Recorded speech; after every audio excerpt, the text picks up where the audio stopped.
You are watching The Horizon, the voice of the Amber woman.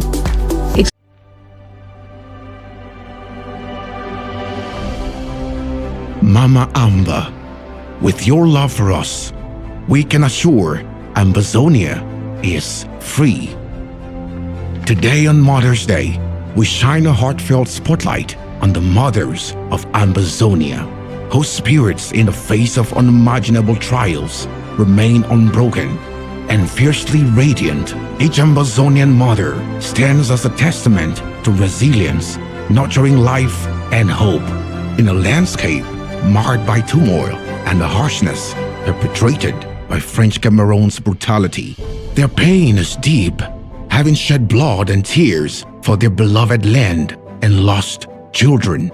Yet in their profound grief, they have not buried their beliefs in freedom and justice, but have instead sown these values even deeper in the soul of Ambazonia.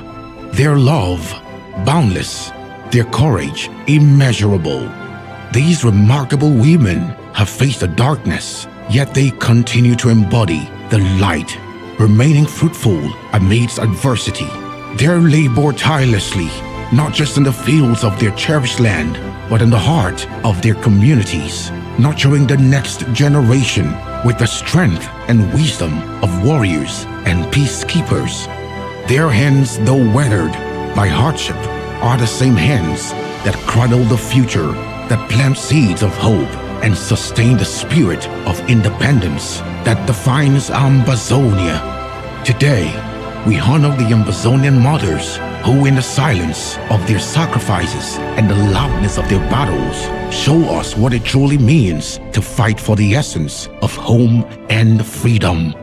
To every mother who has picked up the metaphorical weapons of resilience, love, and unyielding faith in the face of adversity, your valor inspires us.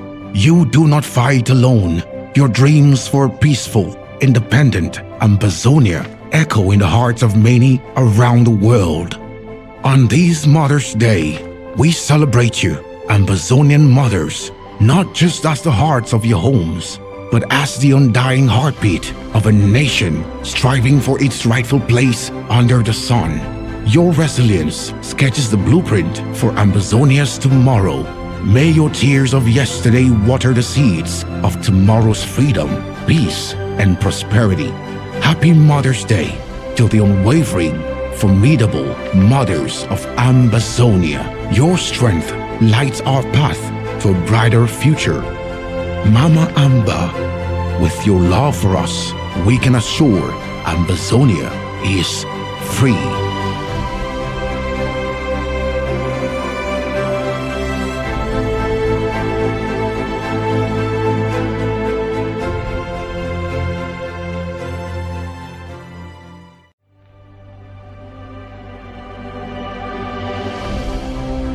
Mama Amba, with your love for us, we can assure Ambazonia is free.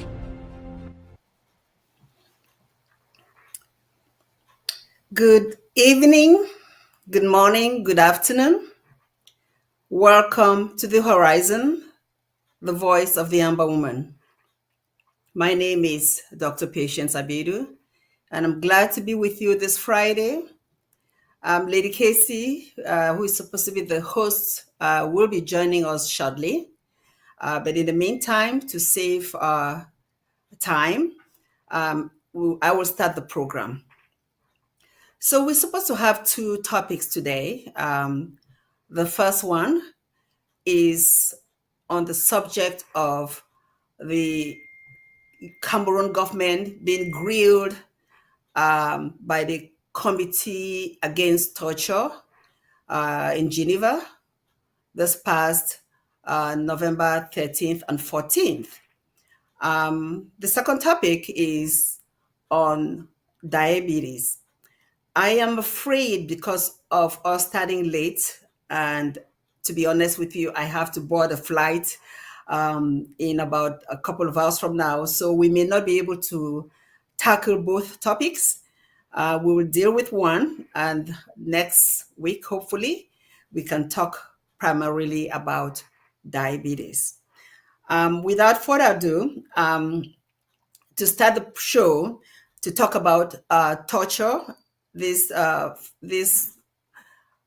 recent occurrence that the United Nations had to grill the government of Cameroon. I want to introduce the topic with a short clip, a short video that explains exactly what torture is and why it was relevant for the United Nations to form a special committee to tackle this matter. So bear with us. Is one of the most serious crimes that can be committed against a human being. It aims to dehumanize through calculated acts of cruelty, to remove victims' dignity, and to leave them powerless. It often leaves scars for a lifetime. This is why in 1984, the Convention Against Torture was adopted. It aims to prevent torture and other acts of cruel, inhuman, and degrading punishment around the world. Since then, the absolute prohibition against torture has become accepted as a peremptory norm of international law. This means that all states, regardless of whether they ratified the convention or other relevant treaties that ban the practice, are bound by the prohibition of torture and ill treatment. The right to be free from torture is absolute and can't be set aside. It can't ever be justified on any grounds, in any circumstances, even in times of war.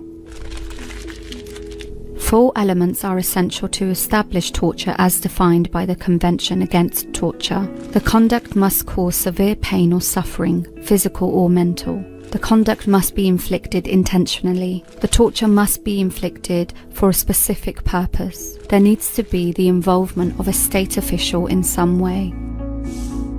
Torture can be committed both through an act or an omission. Thus, a state's failure to respond to the basic needs of its prisoners for a prolonged period of time can amount to torture. For example, the case of SLV, Venezuela in Latin America, concerns the lack of proper medical care for the diabetic condition of a prisoner, which eventually resulted in the death of the victim. The infliction of severe mental harm can also constitute torture. Such acts include sleep deprivation, constant threats of rape or harm, or forcing the victim to witness a loved one being tortured. Similarly, enforced disappearances, which can inflict severe suffering on the disappeared persons, as well as on those close to the victim, can also amount to torture. While there is a requirement for torture to be inflicted for a specific purpose, this has been interpreted widely. Some of the purposes that have been recognized include to produce a confession as a form of punishment, to intimidate the population, to humiliate the victim, or to discriminate. Azul Rojas Marin, who is a transgender person, was arbitrarily arrested by police officers in Peru. She was raped, beaten, and verbally abused due to her sexual orientation. The Inter-American Court found that she had been tortured for a discriminatory purpose, which could be derived from the circumstances surrounding her treatment. In most cases, torture occurs when individuals find themselves in a situation of complete dependency, when they are held in police custody, prison, healthcare facilities, or deprived of their liberty in other contexts. Sometimes, if the context is highly coercive or there is a distinct imbalance of power, the prohibited purpose can be implied. For example, the suggestion that a rape that takes place in a prison happened for simple private sexual gratification purposes has not been accepted. Under the Convention, torture requires the involvement of a state official, at least by acquiescence. This will usually include officials exercising public security functions, such as police, military, prison or detention authorities. But it can also involve other officials who exercise control over individuals, such as mental health facility administrators, teaching staff, or officials at centres holding asylum seekers or refugees, persons holding de facto power as public officials, or private contractors carrying out governance functions. States are also responsible for tolerating acts of private actors, for instance in situations of domestic violence. The key obligation of states under the Convention Against Torture are not to torture ever, to protect from torture and prevent it, to prosecute and punish torturers, to afford reparations to victims, not to send someone to a country where they are likely to face torture, not to admit evidence obtained by torture as evidence in legal proceedings. To prevent torture, states can adopt certain measures, including training of law enforcement and prison personnel, and introducing independent monitoring mechanisms. Victims of torture have a right to a remedy and adequate reparation. Given the long-lasting consequences often left by torture, beyond the physical and the mental harm, survivors can obtain different forms of reparations which go beyond compensation to address their different needs. Visit redress.org/resources/training to learn more.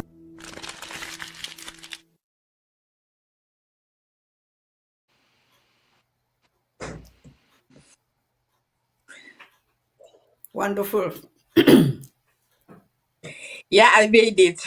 Good evening, everyone. Good evening, fellow Ambazonians.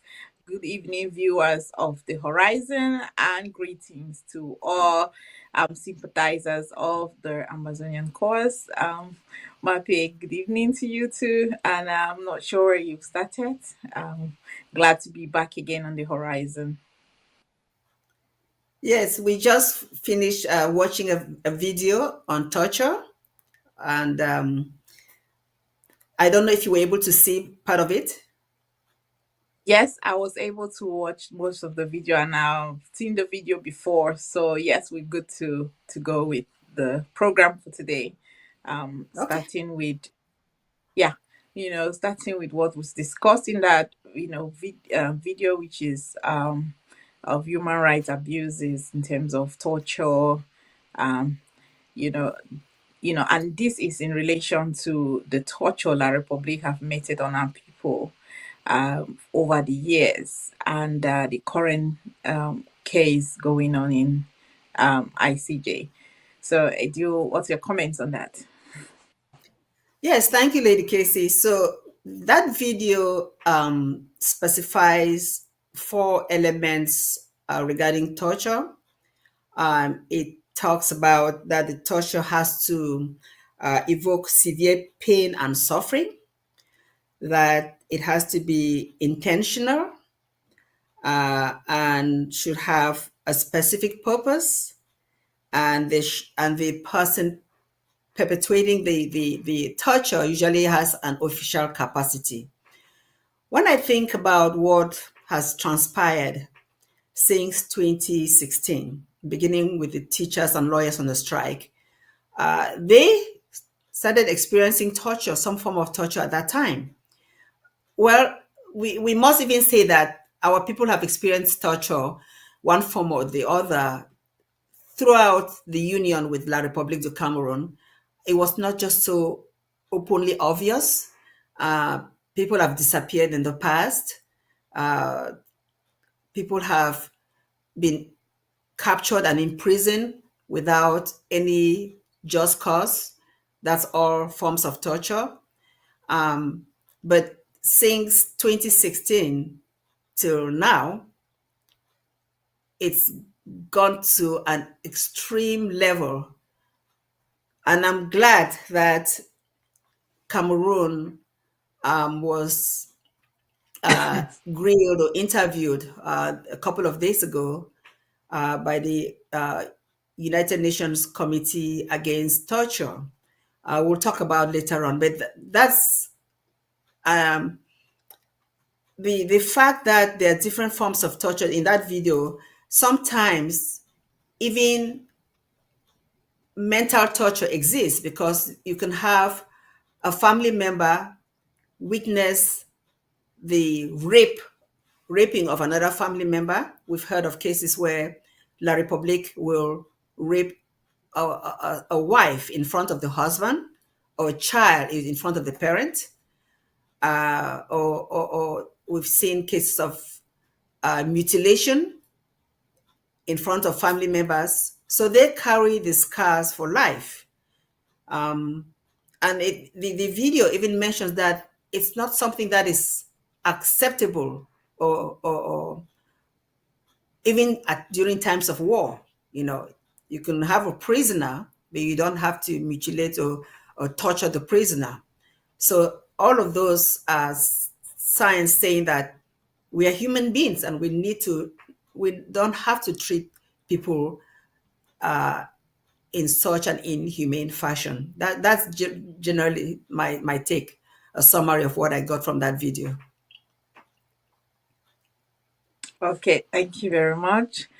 And you mentioned some other aspect of torture which was not fully elaborated, which is the mental torture.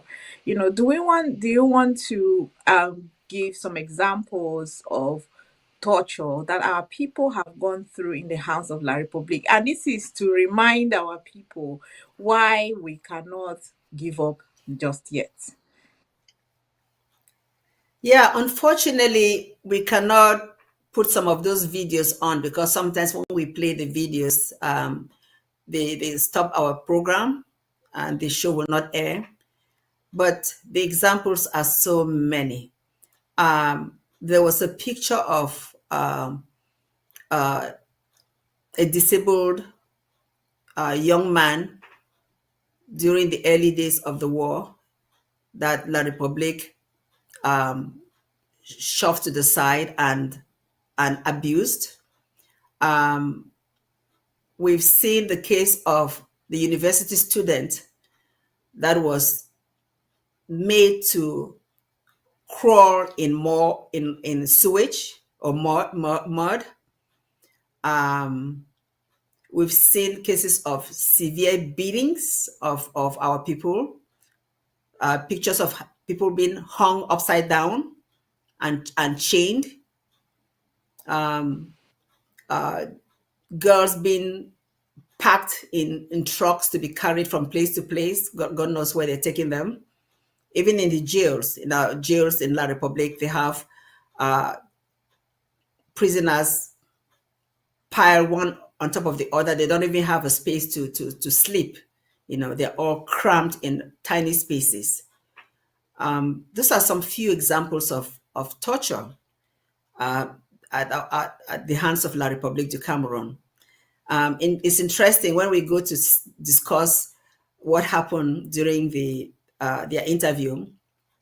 I'm looking forward to that clip where the ambassador made a comment. Well, let me not even get there. You'll hear for yourself. But Lady Casey, those are some examples that I want to talk about that remind me of what our people are going through, and explains why this happens more towards our people than on La Republique citizens. It shows a clear divide that we are not the same. We are not one people. The extent of the torture is more on those that call Anglophones, those that call Southern Cameroonians, or Northwest or Southwesterners. I don't like using that appellation, but just for the sake of argument, we experience the predominantly more torture at the hands of La Republique, the military, the army, than the citizens from La Republique du Cameroun. Thank you. That I just wanted you to highlight that, and that is a few we can mention that has been captured on video camera, or someone reporting it.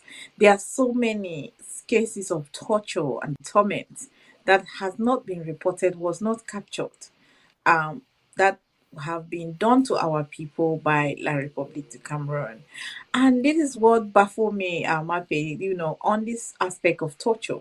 We have seen in real time for the past 8 years what have, La Republique the level of the level of wickedness, um, barbarism, and animosity meted on our people by La République du Cameroon. And today we still have some Amazonians who think, or people of, because I like to specify, people of the of Southern Cameroon origin think that is thing. Just a few you mentioned happened in the early stages. That all you mentioned only happened within the first 2 years of the war. And we are 8 years into the war. So just imagine that it, like you mentioned, there's a lot to point at that shows that La Republic have been torturing our people. And the video to be played regarding the questioning, should our technicians should get that ready, because we'll soon get into the video of the La Republic being questioned regarding torture of our people at home front. Is there anything else you Yes. wanted to add? I wanted to say this before they put the video of the Ambassador Salomon Erheth, who was the representative, the permanent representative of the Cameroon to the United Nations office in Geneva. Before they play what he was saying, let me just read this so we understand what is going on. So the Committee Against Torture on the 13th and 14th concluded its consideration of the 6th periodic report of Cameroon with committee experts praising the state's effort to prevent gender-based violence and raising questions about alleged violations of the rights of journalists and human rights defenders and prison overcrowding. Anna Roku, country rapporteur and committee expert, welcome efforts made by the state party to prevent domestic violence and gender-based violence and to protect victims against the adoption of important national strategic documents on the prevention of gender-based violence, trainings and awareness campaigns, and cooperation with United Nations agencies and other entities to support victims. Ms. Roku said overcrowding was a pervasive issue in many Cameroonian prisons, particularly in major urban centers. The rate of overcrowding continued to be around 170%. Many prisoners were forced to share a single space for eating, sleeping, and using the toilet. What measures were in place to reduce the prison population and improve material condition and the level of suffering? So I'm going to read the rest of this later on, but this is the right time to play what the Ambassador Salomon Erheth said when he was asked to introduce, to talk about what the committee, what the 16th, I think it's the sixth publication. The way this thing works is that I have some document that I will share in the fora later on, but the 6th periodic report of Cameroon was submitted to the United Nations in 2022. So they go through this thing that they have to do their report. It's a very detailed report that I came across. I will share it in the forum. People can read it if they're interested. And then the committee goes through this and then comes up with questions. But it's enlightening that certain things that happened since then, like the torture of Longue, was discussed, or there was a recent happening. So yes, this is a good time to see that that video clip.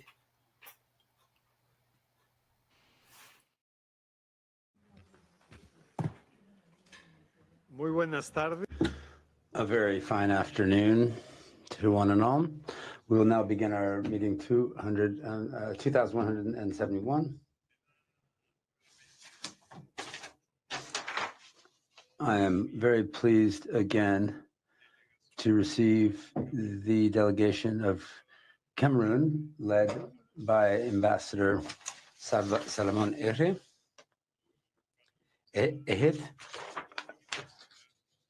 We can thus continue to consider the 6th periodic report from Cameroon in this 2161st meeting.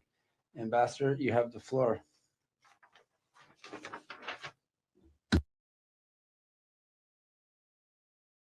Muchas gracias, señor. Thank you very much, Mr. Chairman. I will continue in French, with your leave. Thank you very much, Mr. Chairman, and good afternoon to the honorable members of the committee and to all of those who are here in this room. Mr. Chairman, distinguished members of the committee, ladies and gentlemen, in this important session of the CAT, again, this is more or less the concluding session in considering the sixth periodic report of our country. So some introductory remarks here. Cameroon, as everyone knows, Cameroon is a state with rule of law. It is and I see that in all senses of the word, it is a democratic state. The head of state, Mr. Paul Biya, since ascending through the supreme magistrate of the country, has made human dignity and human rights a central pillar of his leadership. The law on liberty and freedom, voted in 1990, clearly set forth his vision for his field of action, setting his firm commitment to the development of human rights in Cameroon. There is no torture at the hands of the state in Cameroon. The state of Cameroon does not practice torture. There can be cases of torture that are not committed at the hands of the state. The pause, the moratorium on the death penalty, is an eloquent statement reflecting the efforts of the Cameroon state to fight violence in all of its forms. When there are violations of the law, the jurisdictions are there to prosecute. Mr. Chairman, the case of torture that will be addressed here are not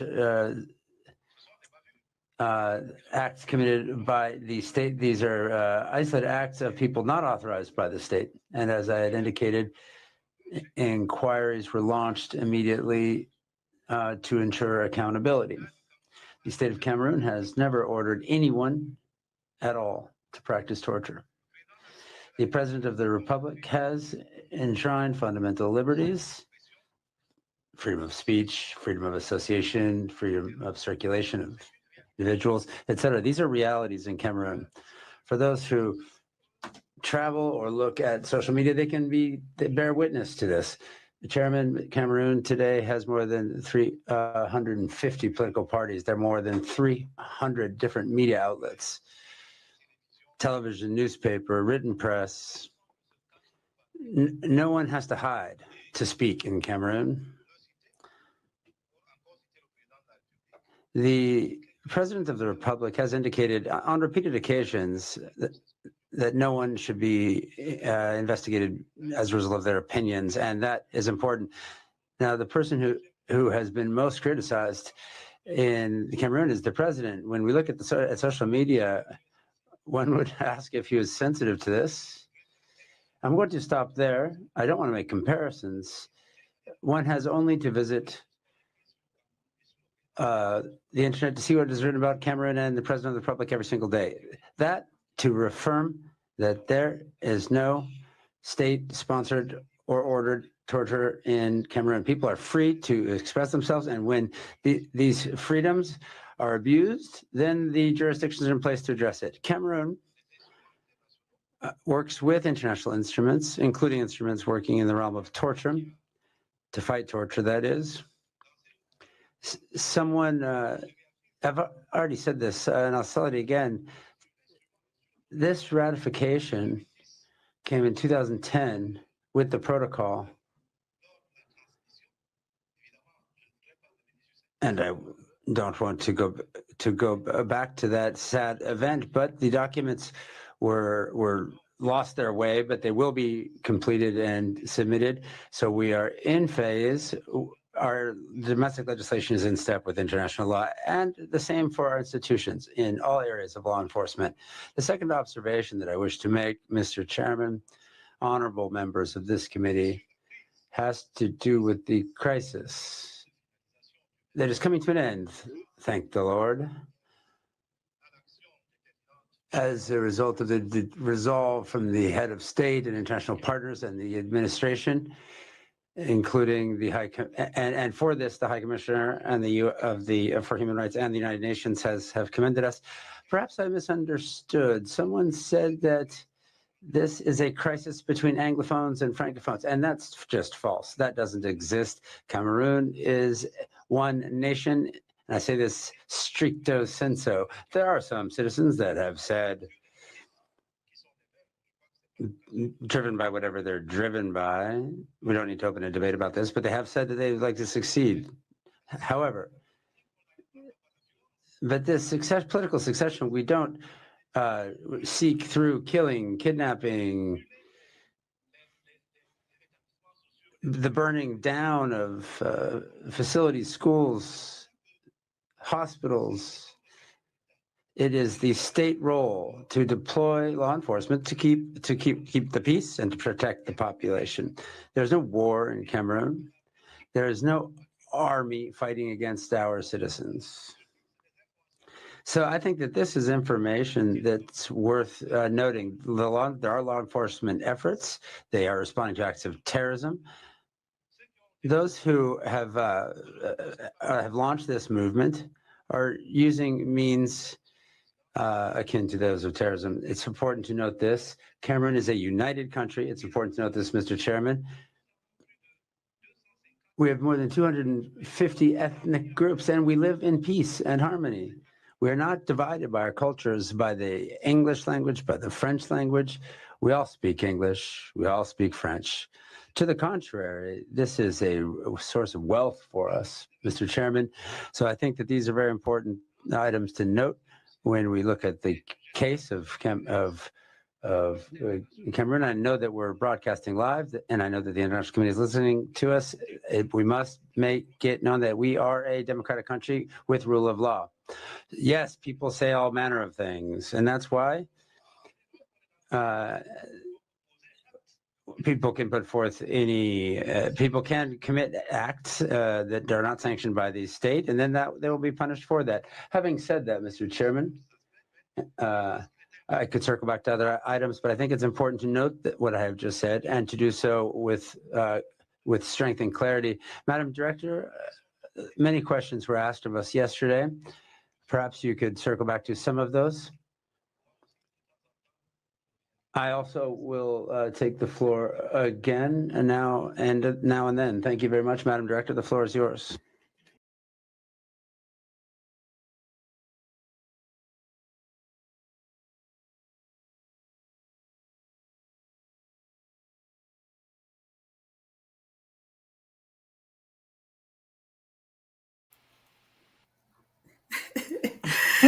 Oh my goodness.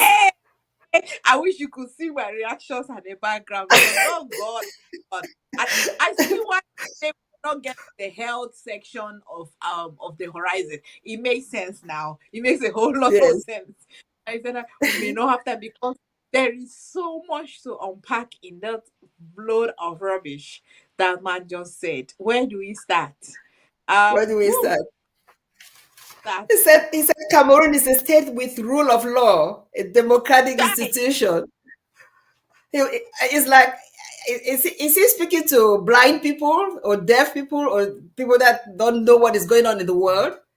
The guy was completely telling lies from A to Z, that there's no torture at the hands of the state. The great thing is that, Lady Casey, the next clip that will show, that is 20 minutes. It's really important. Really negates everything that he said. Yeah, because let's just say something to Ambazonians. And this is the problem I have with those who are being, majority of our people who are actually experiencing this torture in the hands of the state. And some of them in the diaspora who wants to go back home and cannot travel back home, but yet are against the struggle. This is how they have minimized your plea, minimized your. This is how La Republique perceive our cry. They forget to acknowledge that it was the civil society that demand just respect for their existence. Teachers, the lawyers, and the market women who wanted the gendarmes to stop harassing them for pattern in the markets. That is where this entire escalation, because I always call it escalation, because the struggle to live in dignity and respect from La Republique started since 1961. The escalation in 2016 and 2017. And the first thing he also mentioned, that is a rule of law. Nobody is being punished for their opinions. Remember when our people came out with peace plans in September 2017? What happened? They were being shot at from helicopters. And I'm like, are they mad? You also initially mentioned the university students. And what was the university students complaining about? They wanted better studying conditions. They wanted the Amazonians, people from Southern Cameroon, they wanted more admission into the University of Boyan, which is meant for English speakers. But they were having less, they were looking for better university study environment. And what happened to them? They were humiliated, they were treated as less humans, and he's talking all this nonsense. Anyway, before we get, you just say what you have to say, then we'll get to the next video. Yeah, he also talked about freedom of speech. Look at Samuel Wazizi, that disappeared and finally was dead. That is a journalist. Where is the freedom of speech? Even journalists cannot be the ones to produce the news. Then what more of the common person? He says people can say anything that they want to say, they will not be arrested. Can anybody go right there on the street and say, I want Ambazonia. I love to be an Ambazonian. Can somebody, in the United States of America, you can say anything here. You're not going to be arrested. That's real freedom of speech. So he doesn't know the meaning of the word freedom, the phrase freedom of speech. I mean, there's so many things we can keep with, especially, for example, like you mentioned journalists, Mimi Mefo, who is now in the UK because of she could not express herself even though she's now against Ambazonian who stood for her, but it's still the same that happened to her because of her expression as a journalist, landed her in jail, and there was an outcry for her to be released. Where is the speech? Even Camto has been jailed. Who has freedom of speech where they are talking about? The only parties he mentioned, the 300 and something political parties. The Camto was not allowed. It's not allowed to thrive as a party in La Republique, even in La Republique, because of his stance. And the other parties, because they are clapping for the ruling party, they are allowed to exist. Stop lying. Those parties are really subsets of the main party. They are just there to water down other people's activities, so that you think that there are many parties. They're all part of the CPDM cabal, Absolutely. All right. Absolutely. Yeah, because of time, we really have to end this show in 26 minutes or close to that. So maybe we should watch that next video, which is the highlight of today's program. Okay. So we have technician, please play us the next video.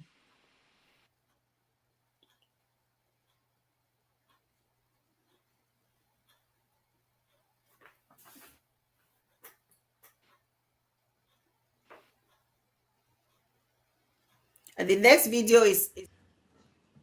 Comment les programmes intègrent-ils une formation sur les principes de non-refoulement et sa mise en œuvre, comme le prévoit l'observation générale numéro 4 du Comité contre la torture? Veuillez préciser quel type de violences autres que la torture sont couverts par la formation sur les techniques de détection des victimes de ces violences. Veuillez préciser en particulier si et comment les formations présentent des techniques d'identification des victimes de la traite des êtres humains et de la violence fondée sur le genre parmi les demandeurs d'asile.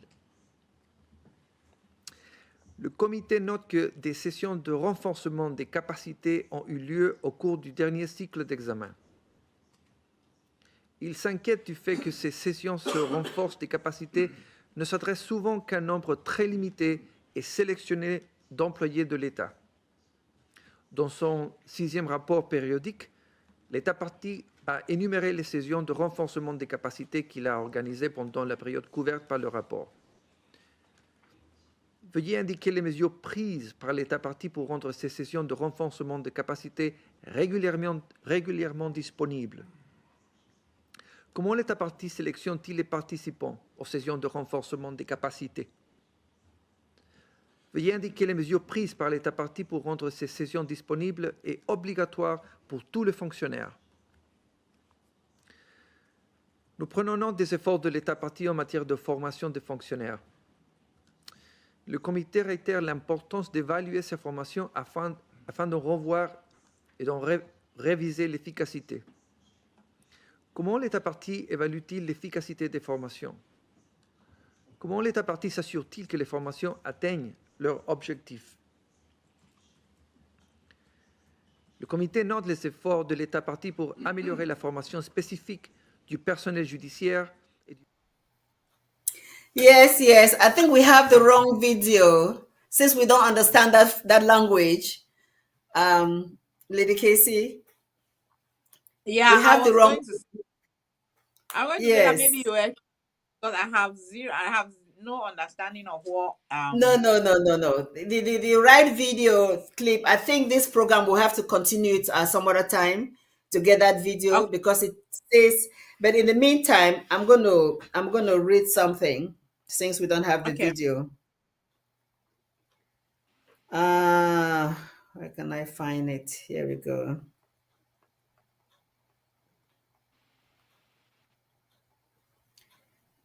So this guy who was speaking, his name is Mr. Jose Contes, and he really grilled the ambassador. Okay, I'm going to read a section by this guy. So let me read this, okay? But we really need to hear the questioning. So, okay, Jose Contes, committee expert and country rapporteur, congratulated Cameroun on the election of its former prime minister as the president of the United Nations General Assembly, which was symbolic of Cameroon's dedication to promoting human rights. One article of the 2017 Penal Code contained a definition of torture in line with the convention, but did not provide an appropriate penalty, implementing up to 2 years imprisonment for the act, which could be reduced to 1 year. Most penalties handed down for torture were very light and subject to statute of limitations. Okay, let me read on. Under state legislation, military courts had jurisdiction over offenses committed with firearms and offenses that affected the security of the state. This term was extremely broad. So basically, what I'm reading here are summaries from Jose, the guy called Jorge Contes, based on the periodic report that was submitted by Cameroon. So these are extractions and that he was commenting on. But I'll get to the meat soon. More than 330 people were on death row in Cameroon, a third of which were for terrorism offenses. Did the state party intend to amend legislation to provide reasonable time limits for torture cases? Could detainees file habeas corpus petitions with the military courts? Were family visits permitted for persons sentenced by the military courts? Had the state party made any extradition agreement during the reporting period, had jurisdiction been exercised by the state party regarding acts of torture committed extraterritorially during the period? The state party offered courses on human rights and the prevention and punishment of torture for public officials, including military personnel and the gendarmerie. Was the completion of such training mandatory for employment in the armed forces and border control officials? Were defense forces required to take refresher modules on this training periodically? How many officials had received this training over the period of reporting period? The training addressed protection for women, children, and other vulnerable groups, and identification of human trafficking and gender-based violence among asylum seekers. What measures were the state party what measures would the state party take to make capacity building sessions regularly available and compulsory for civil servants? Had the state party developed a method of assessing the effectiveness of training modules? What training was provided to judges and prosecutors, including on the Istanbul Protocol? Was training on the treatment of rape victims compulsory for medical personnel? Were medical personnel in prisons trained on the documentation of torture? The body of Martinez Zongo, a journalist who had published details of financial scandals involving government officials, was found in 2023 wrapped in aluminum foil with evidence that acid had been used in an attempt to destroy it. The 15 suspected persons in this case had been charged only with complicity to torture. There were doubts about the independence of judicial investigations. What was the status of investigations into this case? What mitigating factors had degraded the charges of torture to complicity to torture? So they changed the charges from torture to complicity to torture, making it a lower charge. There were various reports on the lack of safety of journalists in Cameroon. For example, one journalist had been beaten and left in a remote location after having posted a photograph on Facebook showing a government official allegedly involved in the death of Mr. Zogo. A video had also emerged of Cameroon artist Longue Longue, who was critical of the Cameroon government, being beaten by security agents. Had investigations been initiated into the ill treatment of Longue Longue?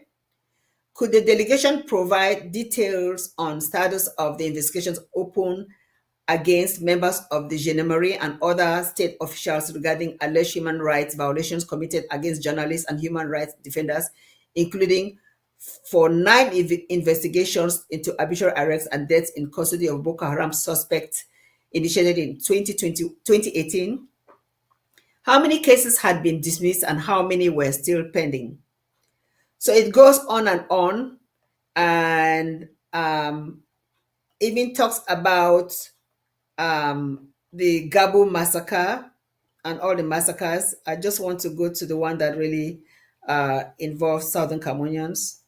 Okay, here we go. The state had registered 44 cases of torture. Only, that's what they registered. Martinez Zongo was kidnapped in January 2023 and his body was found later. An investigation had been conducted into this incident and persons were charged with torture, killing, and abuse of power. This case was still before the courts. There were investigations underway into alleged abuse of Longue Longue. When investigations concluded, the suspects would be brought to court.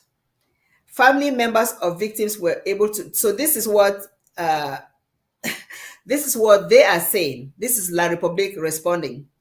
Family members of victims were able to launch civil actions to seek redress. Torture was not used in the fight against Boko Haram. the Secretary of State of Defense had sent a letter to all military staff in 2019 stating that torture was prohibited and that all persons who use torture would be held accountable.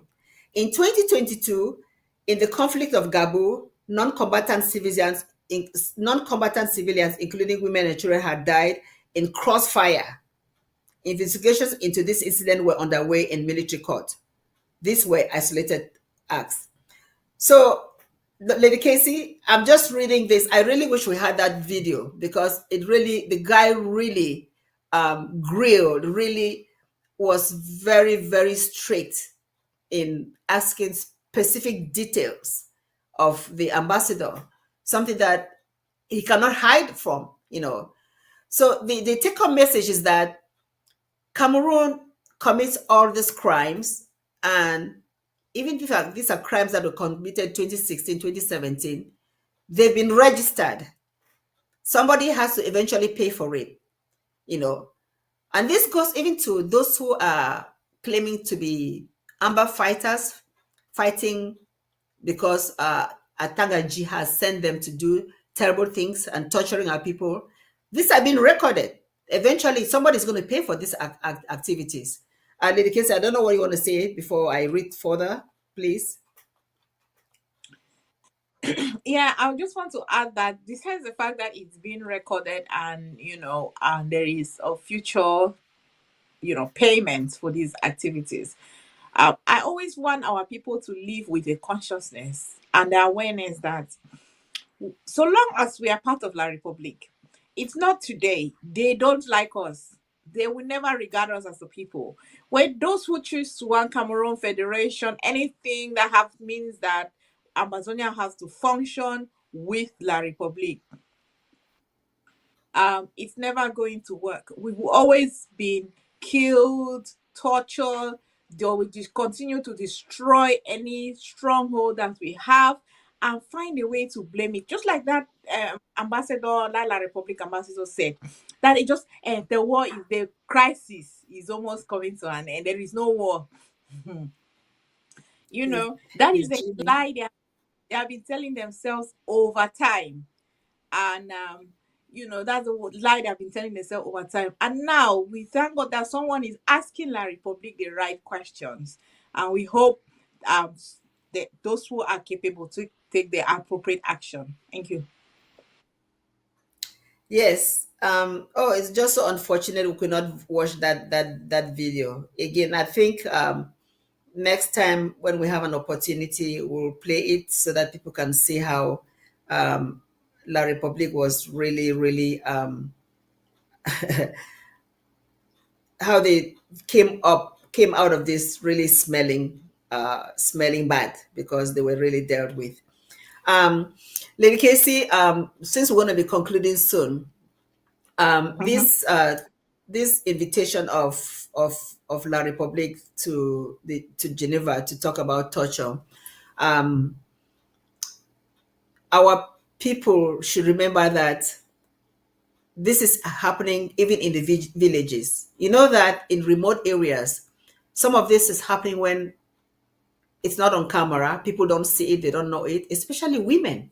Yeah. Women are really experiencing a lot of torture in this form of rape because these are things that leave lasting impression, lasting impact on somebody's life. And we should really fight. We should really increase our resolve to get out of this experiment that has lasted over 60 years for the sake of our people, for the sake of future generation. The good thing is that when this interview is taking place in the Geneva in front of other democracies or in front of other people that value human life, somebody has to eventually pay for it. It's not just an exercise to see whether somebody committed a crime or not. Somebody has to eventually pay for it, and La Republique will pay for it eventually. some people will be jailed, and some people will just go bankrupt because of what they've done on our people. Over to you, Yeah. Lady Casey. I hope Dr. Lubati and Barrister Besta could join us next week to really Yes. watch both those in one go and talk about it, because there's so much our people need to understand. We did not even go into the aspect of what does this mean for Ambazonia diplomacy, because that's another aspect in this happening that we need to unpack and get more understanding and knowledge as we continue our fight for freedom. So for now we could end it, You and just said something. Lady Casey, you just said something. Let me piggyback on that. So what does this really mean for Ambazonia? The fact is that when they examine all those cases, because this is based on the report that La Republique, a periodic report that La Republique sent to the committee. So the committee goes through the report and then comes up with questions. But they do their own investigation. For example, I bet the report had nothing to do with Martinez Zongo. They will not put something that is so incriminating. Of course, Longe was a recent incident, but the people found out. So there are many things that the people in the committee have learned about La République du Cameroon. But one thing is for a fact, that predominantly those experiencing torture are those from the former British Southern Cameroons compared to those from French Cameroon. So that is a given. And because of that history and that fact that continues to happen, we have a case to make that we need to be our own separate people. We deserve to be our own people, because this will continue forever and ever. Our people will always be maltreated one way or the other. I think that's one good thing that comes from such a committee interviewing La République du Cameroun. Like I was just saying, so we would round off for now. So we'll prepare next week. We'll really dissect this whole conversation and we'll complete it, and then we'll talk about our we'll now go into the health segment of the horizon. And so next week on the horizon, we would continue with the conversation of this questioning and of the La Republique ambassador, and we will discuss our health aspect, and we'll be focusing on diabetes next week. So you join us on the horizons next week, same time on ABC Amba TV next week. And thank our viewers who have joined us today. And we apologize that we couldn't play the second video in a language that we all understand, because I have absolutely no idea what was being said there in French. So but for those who could understand, at least next week we would be playing the segment, part of the video in a language we all understand, so we can all grow in understanding. And as we strategize to move forward in our revolution, we will do so with knowledge, wisdom, and understanding. Thank everyone for joining us. Stay tuned on ABC Amba TV, the voice of Ambazonia. And what next week, we'll see you again on the horizon, the voice of the Amba woman. Thanks once again, and have a great weekend. Bye-bye. I think this is a revolution, and the revolution is a fast-moving train. And in a fast-moving train, you change things as you move. There are things that were not foreseeable 2 days ago, 2 years ago, 5 years, that we have learned on our way forward. And the most important thing we have to do, or have to know, is that each time we must be given the opportunity to be told what has happened, to be informed of what we intend to do next, so that everybody, whether you like it or not, at least if you don't like it, you are on the know of what is going on. I think that's the reasons for which we hold these things. This is not the first time. We have held a meeting in Germany before, in Berlin. Last year there was one in Washington, D.C. And at the approach of 2024, we need one again to see where we take off in 2024. Give an account of 2023 and prepare the grounds for the takeoff of 2024. That might be a reason why, that's a certain reason why certain changes will be made, I think. We don't want to be in front of the president. There are proposals to change some symbolic things. Because in the revolution, in everything, symbols have a lot to do. For example, when we go into the constitution of the country, we'll find something called the coat of arms. What is the coat of arms? It's a symbolic thing. It's nothing that you are going to carry some guns there. It's a symbolic thing. We have something called the flag.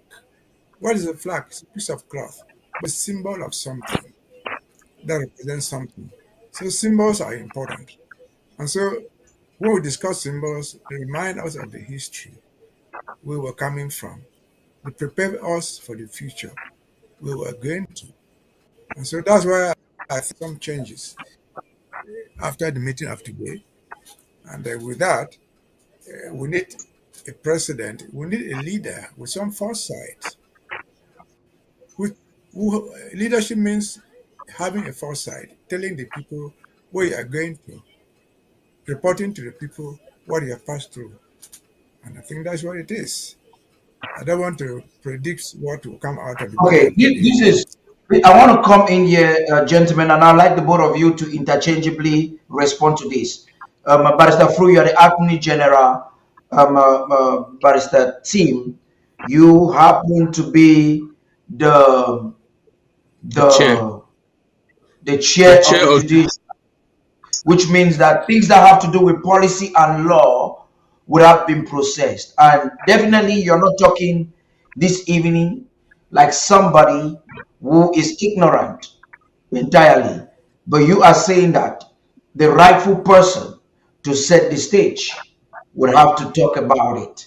Now, I want to find out from both of you, is the president coming to the people of Ambazonia this evening or to stakeholders to inform them of a preconception or a deliberation or the way he feels that the struggle should go? Or is he coming to consult? If it is the latter, which means he's coming to do a consultation and to seek opinion, a democratic position, if the people object or reject, have you thought of an option where the stakeholders see differently from the think tank that had the preconception? Let me start with you on that, Barrister Fru. Yes, the president has called the assembly to consult on a certain number of proposals. And if that assembly accepts or rejects the proposal, that is democracy. Somebody will argue that there is no democracy in revolution. I'd like to remind them that we are in the 21st century and revolutions practice democracy too. We're working for the people, and we cannot make any decision without consulting the people. The result of the consultation will determine whether we go forward or we continue where we are today. I want to let everybody know that the president is coming to consult his people. And that's why I made mention of the House of Assembly, the interim House of Assembly, the interim House of Representatives. Because if he consults and the people modify what he's consulting, fair and good. If they reject it, fair and good. We'll stay where we are and we'll continue. But he cannot take a decision by himself. He must consult with his people. And that's why we are meeting today.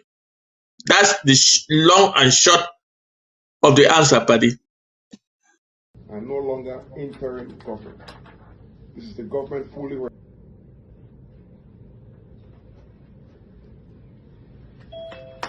There we go. Government of Southern Cameroon, Federal Republic of Ambazonia.